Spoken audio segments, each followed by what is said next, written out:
Muy resumidamente, la inteligencia artificial, para aterrizar el tema, pues es un conjunto de modelos y de reglas que permiten procesar grandes cantidades de datos, no tan grandes cantidades de datos, para identificar patrones y aprender, básicamente, ¿no? La primera conclusión, casi de perogrullo, es que la inteligencia artificial necesita datos. Parece obvio, pero la verdad es que luego en la operativa diaria de las empresas no estamos tan convencidos de ello, ¿no? Nosotros decimos que los datos son como el viento está ahí. Cuando tú caminas de aquí a otro stand estás generando datos, cuando haces cualquier operación en tu empresa estás generando datos, pasa que no eres consciente y no estás trabajando para recogerlos. No lo puedes recoger todo, pero hay cosas que son clave, ¿no? Entonces hay que desarrollar esos sistemas, en este caso el ejemplo, ¿no? El molino de viento pues es ese sistema para la captura, en este caso del viento, pero si hablamos de que el viento son los datos, es la captura de los datos, y luego ese sistema se puede diseñar una vez que se sabe qué se quiere capturar para que te dé ciertos outputs, ¿no? Específicos. Y luego es clave que, si bien los datos están en todos lados, no podemos trabajarlos todos a la vez. Sería muy poco rentable, especialmente para el ecosistema productivo de nuestro sector, el 90% de pymes que tenemos, pero sí que tenemos que saber identificar cuáles son esas áreas clave. Los molinos no se ponen en medio de los edificios por una razón obvia, igual que nosotros no podemos empezar digitalizando por aspectos completamente cosméticos, ¿no? Eso es una cuestión bastante importante.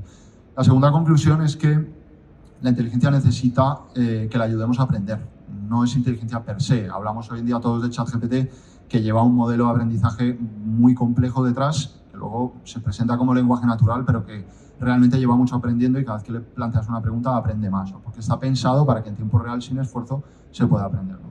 En resumen, al final, cuanto más datos recojamos de los aspectos que nos interesan y de manera más organizada, más nos va a poder generar valor en el corto, medio y largo plazo, ¿no? En este caso, pues, si hablamos de una persona salvando millones de barreras, ¿no? Pero cuando un joven se gradúa, pues al final lleva mucho tiempo trabajando, ¿no? Y es algo que las empresas tienen que entender, que tienen que empezar a trabajar eso ya, empezarán a ver el progreso en el corto plazo, pero de lo que no se dan cuenta es que en 5 años va a haber un gap muy grande si no hacen el trabajo, yo creo, adecuado. Y no se trata aquí de ser, digamos, alarmista, ni mucho menos, sino simplemente de trabajar las cosas de una manera progresiva, ¿no?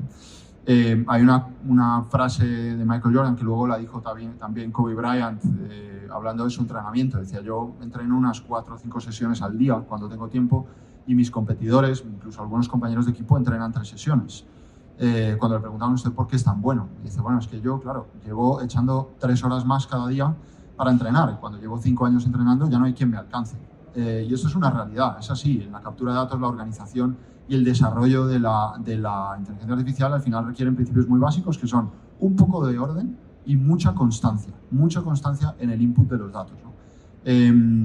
Y al final pues se construye esa ventaja competitiva, ¿no? Nosotros, por ejemplo, con lo que trabajamos con distintas empresas del sector, no solo es en que nuestro sistema recoja los datos de operaciones, tanto de estudios, de compras, de contrataciones, en caso de fabricantes, de temas de stock, de información de sus redes de clientes B2B, de distribuidores, subdistribuidores, etcétera, sino que también podemos trabajar hacia el pasado, con los proyectos relevantes o con los datos relevantes del pasado, extraer esos datos, hacer un input de los ratios y poder empezar a trabajar en base a, digamos, lo que se llama base de datos de referencia en Data Science o Ground Truth, por ser un poco más específico, y que es clave para que luego tú encima puedas hacer cualquier tipo de aplicación de inteligencia artificial, preguntarle cualquier cosa y demás, ¿no?